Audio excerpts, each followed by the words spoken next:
नमस्कार बंधू भगिनींनो, भारतीय प्राचीन ज्ञान परंपरेचा मागील काही व्हिडिओच्या माध्यमातून आपण आढावा घेतो आहोत।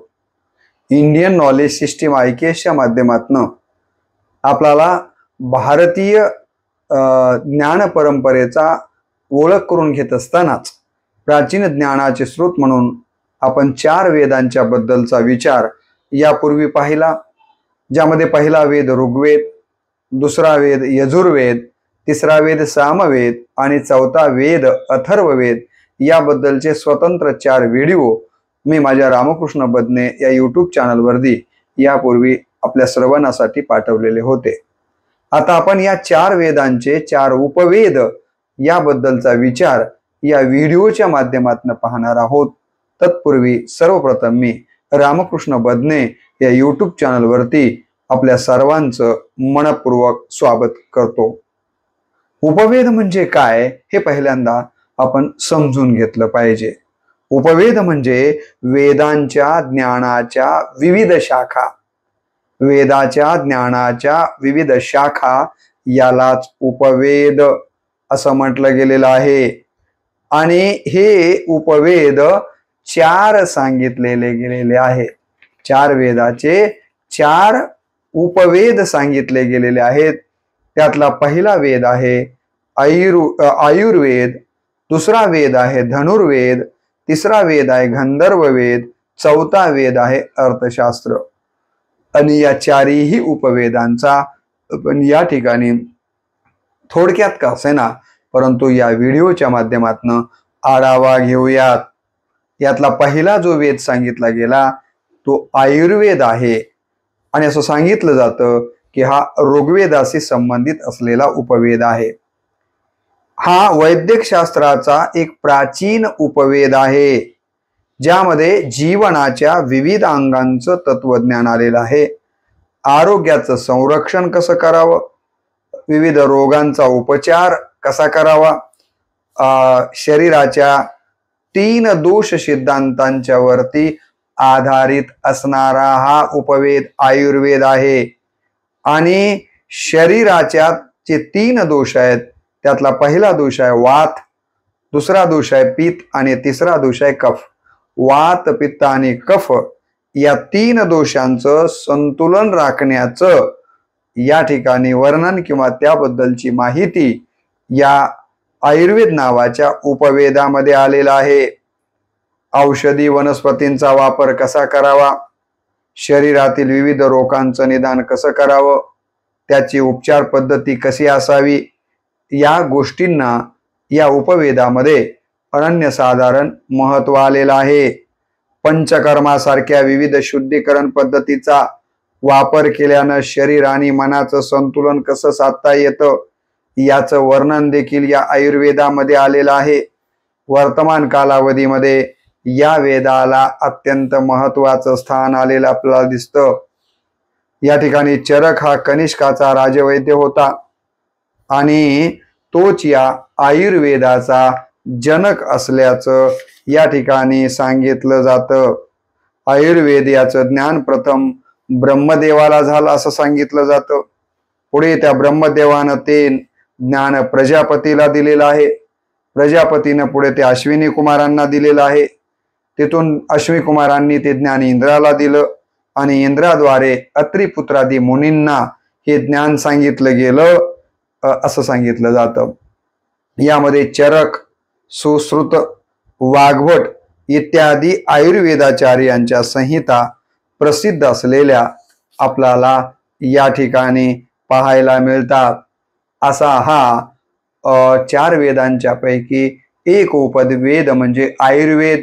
याबद्दलचं सविस्तर विवेचन केवळ आयुर्वेदाबद्दलचं आपण विस्ताराने वेगळ्या व्हिडिओमध्ये पाहणार आहोत। इथं 4 उपवेदांच्या पैकी एक उपवेद म्हणून अत्यंत संक्षिप्त परिचय आपण या ठिकाणी पहिला उपवेद म्हणून आयुर्वेदाचा घेतो आहोत।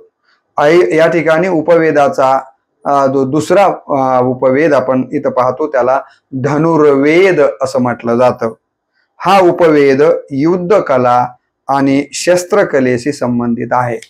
हा उपवेद कशासाठी संबंधित आहे तर युद्ध कलेशी आणि शस्त्रकलेशी संबंधित असलेला हा धनुर्वेद आहे.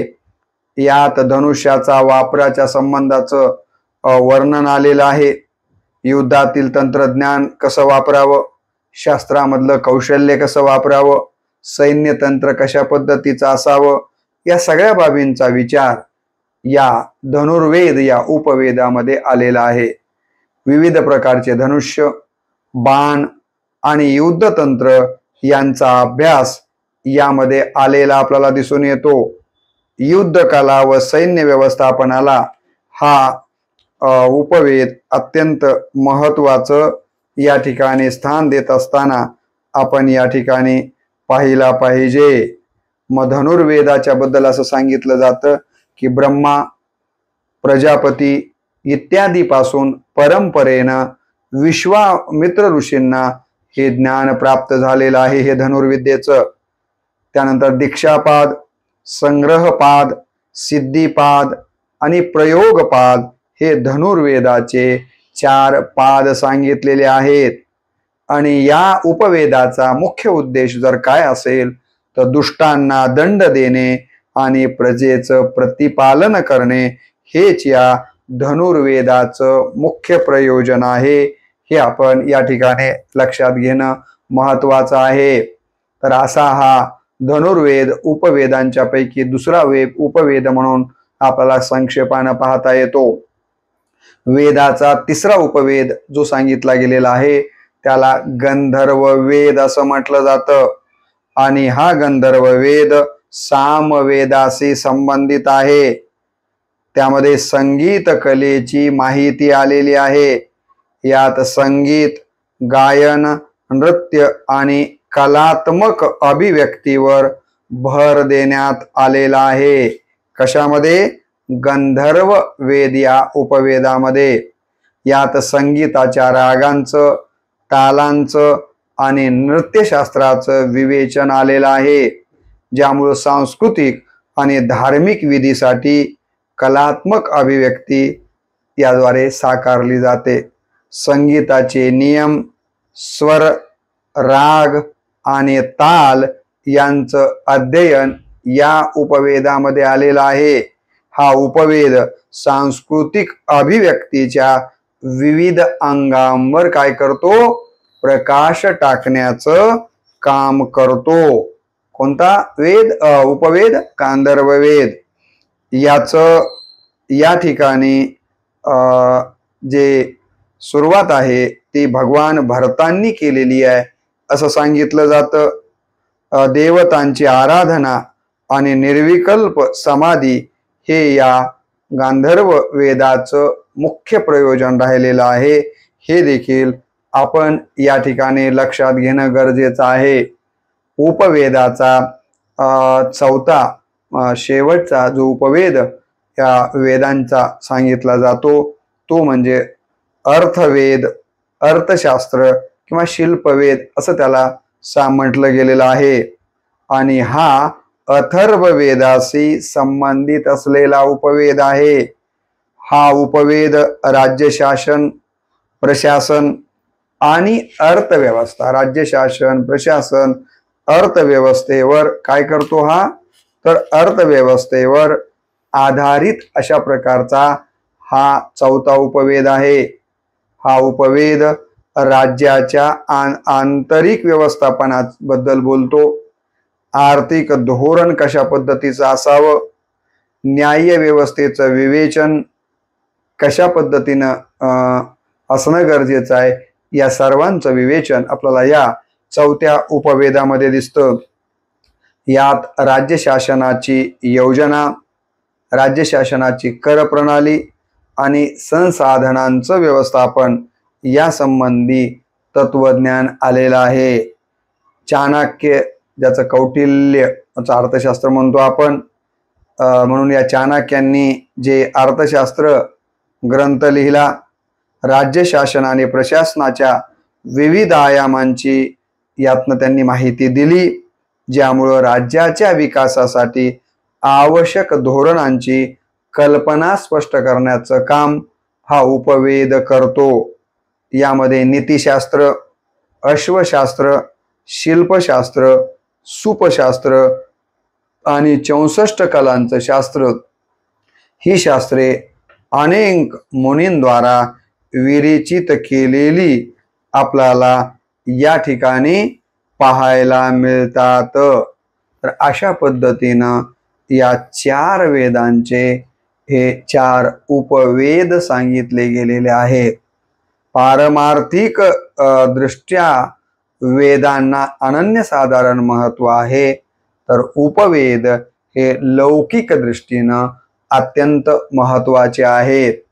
आणि म्हणून आपल्या भारतीय ज्ञान परंपरेमध्ये वेदांना तर अनन्यसाधारण महत्व आहेच, परंतु त्याचबरोबर उपवेदांना देखील आपल्याकडं कमी लेखलेलं नाही आहे। ते देखील आपल्या जीवनासाठी जीवनाला पोषक अशाच पद्धतीचे राहिलेले आहेत।